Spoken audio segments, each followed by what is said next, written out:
This video is going to help instructors to submit their first test using Register Blast. And Register Blast is the software that the SCCC Testing Center is using for students to schedule and for instructors to give the test to the testing center. And so you can see that I've already enabled Register Blast into this into this Canvas course because I have the scheduled testing link. If you need information on how to get it there, we have another video or written instructions on how to do that. But to schedule or to put an exam in so that students can schedule for it, I have to click the Schedule Testing button. And you can see these are all the tests that I've already given through the testing center, and I want to add a new one.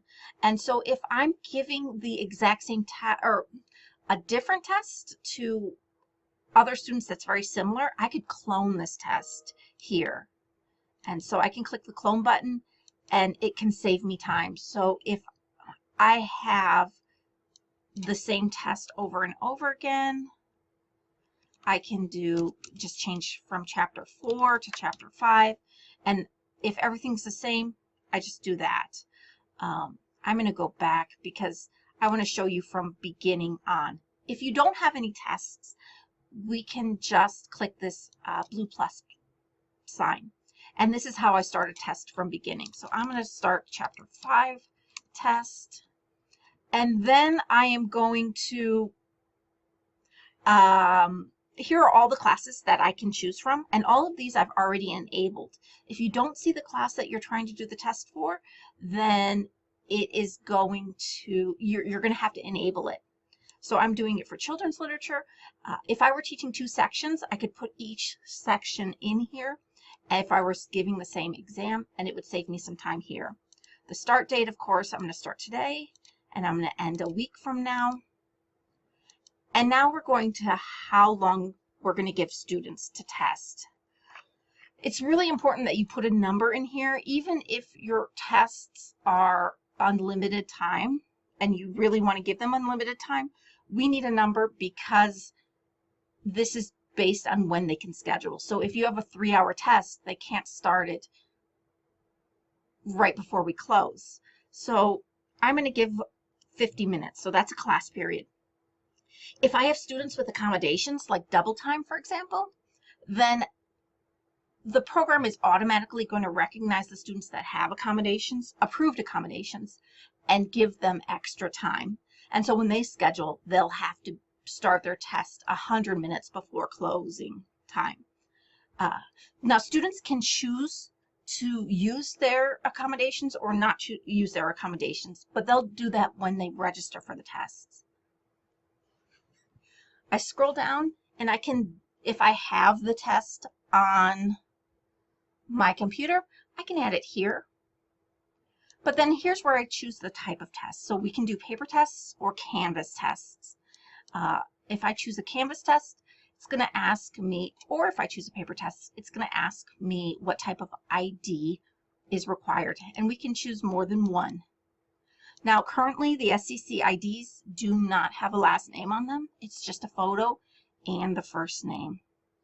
Will I allow a photocopy of the ID or not?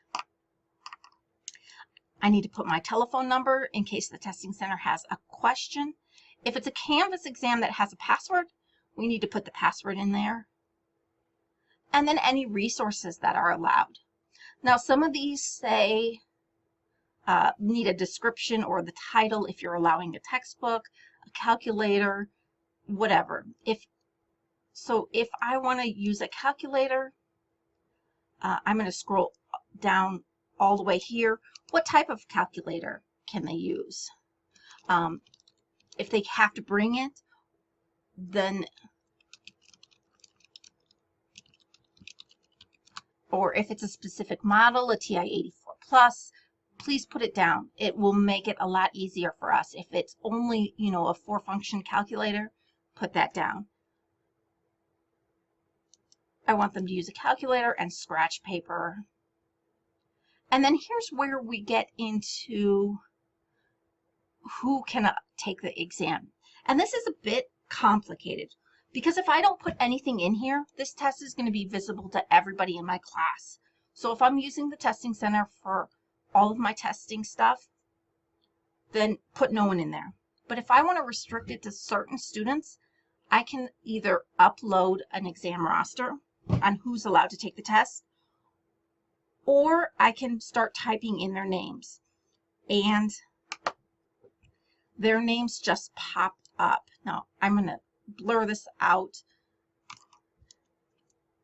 when I'm finished with that, but once I start typing, you'll be able to quickly see who's allowed to take in your, who in your class can take this test.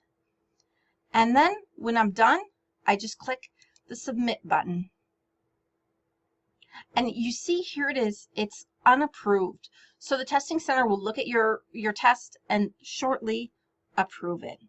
Now, if you have questions on how to do this, if you need someone to help walk you through it, the testing center is always happy to do that for instructors. Just give us a call and we'll help you. Thank you.